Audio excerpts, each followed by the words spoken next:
अमीर बाप की बेटी शिल्पी को मुकेश पसंद होता है, लेकिन दोनों के बीच हैसियत की दीवार खड़ी होती है।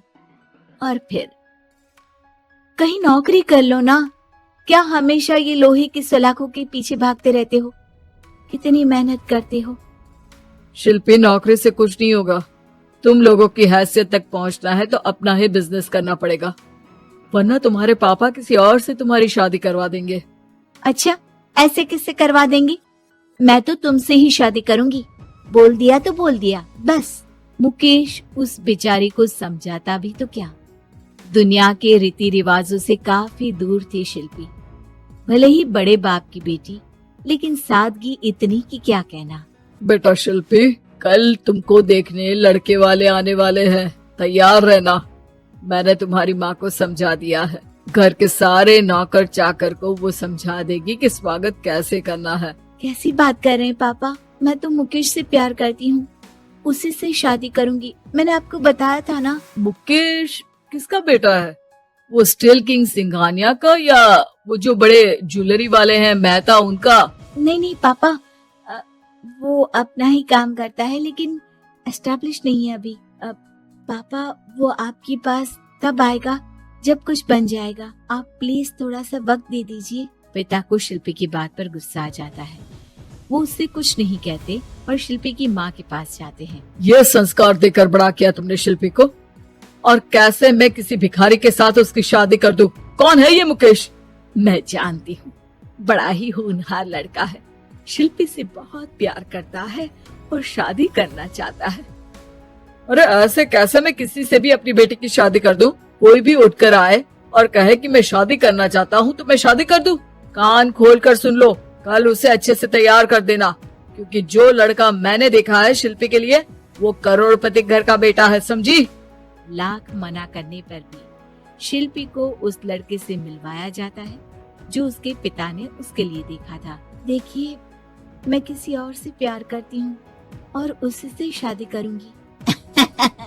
ये तो बहुत अच्छी बात है कि तुम किसी और से प्यार करती हो, क्योंकि मैं भी किसी और से प्यार करता हूँ। नहीं आता कि वो क्या कह रहा है, लेकिन वो समझ जाती है कि वो लड़का भी किसी और से प्यार करता है। पिताजी, वो भी कह रहा था कि वो किसी और से प्यार करता है। हाँ तो करने दो ना, हमने तो नहीं रोका। तुम अपना देखो, शादी के लिए हाँ कर कर गया है वो। लेकिन क्यों? अरे वो और मैं दोनों ही एक दूसरे से प्यार नहीं करते, फिर शादी क्यों कर ले? पापा, एक बार सिर्फ मेरे कहने पर आप मुकेश से मिल ले। पिता शिल्पी के कहने पर फॉर्मेलिटी के लिए ही सही, लेकिन मुकेश को घर बुला लेते हैं। देखो, ज्यादा वक्त नहीं दे पाऊंगा। ये बताओ कि शादी के बाद कहाँ रखोगे उसे? 2 कमरे के मकान में? नहीं सर, मैंने 2 साल के बाद का सारा प्लान कर लिया है। मैंने आयरन इंडस्ट्री खड़ी करने के लिए पूरा ब्लूप्रिंट तैयार किया है। मेरी खुद की जगह है दादाजी की, बस थोड़ा फंड का अरेंजमेंट हो जाता तो काम शुरू कर देता। अच्छा, मतलब तुम यहाँ फंड रेज करने आए हो? मुकेश समझ जाता है कि उसके पिता शिल्पी की शादी उससे कराने के मूड में नहीं है। फंड आप कभी दे भी नहीं पाएंगे मुझे तो सिर्फ शिल्पी चाहिए। मैं उसके बिना नहीं रह सकता सर। मैं उसे बहुत खुश रखूंगा। वो तो हर पति का धर्म होता है। वो तो मैं किसी से भी उसकी शादी करा दूं, वो उसे खुशी रखेगा। लेकिन देखो, मैं ज्यादा बात को घुमाना नहीं चाहता। वो बड़े घर की लड़की है, उसे काम काज की आदत नहीं। अभी वो समझ नहीं रही, लेकिन तुम तो समझो। मैं किसी भी हालत में शिल्पी की शादी तुमसे नहीं करवा सकता। मुकेश पिता से लाख मन्नतें करता है, लेकिन वो नहीं मानती। शिल्पी की शादी उस अमीर लड़के से हो जाती है। शादी के बाद क्या हम लोग मेरी माँ के घर चले?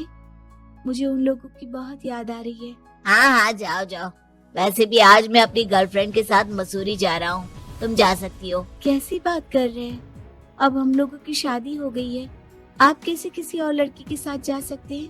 अरे मैंने तो तुम्हें शादी के पहले ही बता दिया था कि मेरी कुछ गर्लफ्रेंड्स है। अब प्लीज ये टिपिकल बीवी वाला रोना धोना शुरू मत कर देना। शिल्पी, क्यों कराई मेरी फूल जैसी बेटी की शादी ऐसे घर में? और तो क्या हो गया? शुरू में हर घर में ऐसा होता है, धीरे धीरे ठीक हो जाएगा। और वैसे भी उन लोगों के साथ हम लोगों की एक बड़ी डील फाइनल हुई है, समझी? उन लोगों से रिश्ता बनाकर रखो, तभी पैसों की बारिश होगी। पापा, अब समझ में आया कि आपने मेरे साथ ऐसा क्यों किया। मुकेश आपके सामने गिड़गिड़ा कर गया कि वो मुझे बहुत खुश रखेगा, लेकिन आपने मेरी शादी एक ऐसे लड़के से करा दी जो किसी और लड़की से प्यार करता है और शादी सिर्फ समझौते के लिए कर रहा है। पापा, मैं जा रही हूँ, लेकिन इस घर में कभी पैर भी नहीं रखूंगी। आपने मुझे सामान की तरह इस्तेमाल किया। माँ शिल्पी को बहुत रोकती है, लेकिन वो एक नहीं सुनती।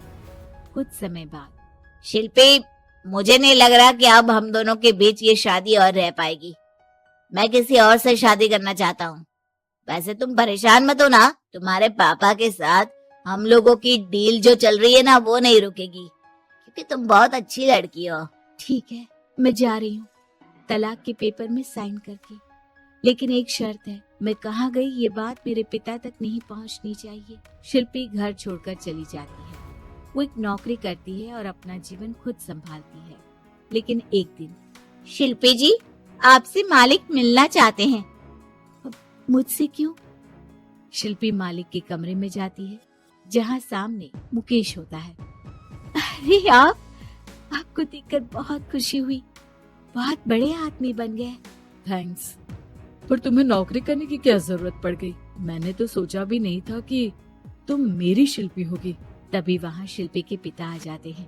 शिल्पी, तुम्हारे बारे में माँ से पता चला। घर चलो बेटा, मुझे माफ कर दो। मुकेश, मैं यहाँ अपनी कंपनी के काम के लिए आया हूँ। तुम्हारी कंपनी की डील अगर हमें नहीं मिली तो हम बर्बाद हो जाएंगे। वैसे अब तुम चाहो तो शिल्पी की शादी मैं तुमसे कराने को तैयार हूँ। बस करिए पापा, ये क्या सौदा लगा रखा है आपने? जिस कंपनी से आपकी डील हो, अपनी बेटी की शादी उसी के घर करा देते हैं। शिल्पी मुकेश से माफी मांगती है और वहाँ से जाने लगती है कि मुकेश उसे रोक लेता है। रुको शिल्पी, ये सब कुछ तुम्हारे लिए है। ये कंपनी, ये नाम सिर्फ तुमसे शादी करने के लिए ही खड़ा किया था। मैं आज भी तुमसे बहुत प्यार करता हूँ।